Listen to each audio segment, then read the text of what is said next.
Hey guys, welcome to 2020. We made it, guys. A new decade, a new era. Philip Titan here, your host. Let's go ahead and take a lap at Nordschleife in the Porsche Taycan Turbo S. This was one hell of a car to drive. The sound of it sounds like something from Star Wars. It's funny because they actually worked with Disney and Lucasfilm to create a spaceship. Porsche did. So it makes sense that their car would sound like a spaceship. It's funny too because their car is actually 2 gears. So the first gear kicks in and immediately the second gear kicks in for your top speed. This car was a beast of an electric car to drive around the Nordschleife. I couldn't ask for a better electric car. And we are actually in Gran Turismo GTSPORT, and it's the only software right now that actually offers the Taycan. If you could get your hands on a PS4, or if you already do, and you do have GTSPORT, definitely take this car around this track. This track is absolutely meant for this car. Going into the future with Porsche and the electric future, you think this is all bad. I don't want electric cars. You need to take a test drive with this car. This car gives us an idea of where we're going with electric cars. And Tesla, as they took us into the era of electric cars, I feel Porsche is giving us a taste of where electric cars are going and kind of where Porsche's going. Porsche's looking far into the future now, especially with spaceships, collaborations with Disney. They're looking deep into the future. And going into 2020, that's kind of where my channel's going. I'm trying to look not 10, not 20, but 30 to 40 years from now, if I'm still making content and if I'm still alive. I want to be part of the next generation of sim racers, but also of motorsports. And motorsports in general is electrifying. These electric cars are only going to get faster and faster. And if this Taycan Turbo S is any example of where electric cars are going, I'm in. This car handled like a dream. I was using a Next Level Challenger simulator, which was sent over by Next Level. And I was using a T500. It was an old motor I used to use back in the day.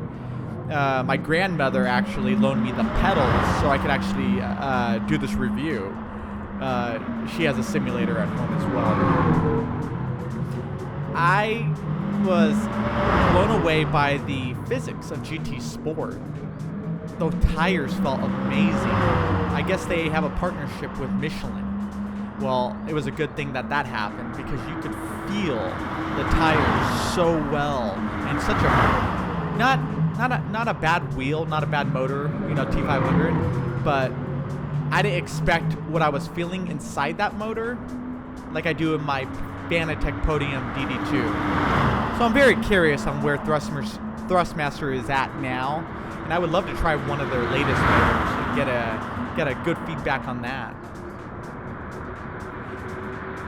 Driving this car really showed me the ability of what this car's capable of. The Taycan at $185,000 for the Turbo S, their highest model, is 100% worth the money. You're getting a supercar family car that's in the future already. The range on it is not too much. It's just a little over 200, but their super stations are said to be so fast that Tesla owners are going to wish they were driving the Porsche. Look at it as it enters the carousel. It's sticking. Look at it, exits. You can see the suspension pull up because that's how much power yanking through the four-wheel drive. Got some sparks. This car was designed to lap the Nordschleife and lap it fast. This is actually the only car that successfully has that's electric family car next to Tesla that has successfully lapped the Nordschleife. In real life, it lapped very fast. Tesla, unfortunately, had to bring a custom Tesla that people can't even buy just to try to beat it. and it broke. So in the Porsche, you're able to actually drive this at full speed in sport mode and not lose any power. If you were to drive the Tesla in sport at high velocity for a long time, you would actually lose power. And I'm not talking about the battery. I'm talking about the cooling problem inside the electric motors that Porsche seems to have nailed. They're able to run their electric motor longer and faster and harder so that you're able to go as fast as you can because of their cooling system. Just look at me throw this car around. I'm so impressed with it. I'm watching this and doing this live commentary and thinking, wow, I want to do it again. Sadly, I don't own a PlayStation 4. My nephew brought it over so that we can try out the next level racing rig, the Challenger. I bought him GTSPORT. Sadly, he took it, and he doesn't really want to help me make content. So, unfortunately, I'm kind of out of a PlayStation right now. But I'm working on getting one because I really want to make more content with GTSPORT. It's just absolutely gorgeous. And I really miss driving the Porsche Taycan Turbo S. It's one of the most fantastic electric cars I've ever gotten to drive in a simulator. And Porsche, I would love to drive this car in real life, develop my own opinion. I have a background in test driving and simulator testing for various companies.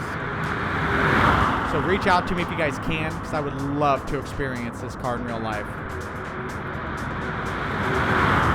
Flat out right there. I do not let off at all. Look at that, coming in. Well, guys, this is how I was able to achieve a 713 461. Thank you for joining us for the Porsche review. I hope your 2020 goes amazing. May you guys have a great year going into the new decade. And I look forward to seeing you guys with more content like this and even better in 2020 and beyond. Thank you, guys. Take care, guys. Bye-bye.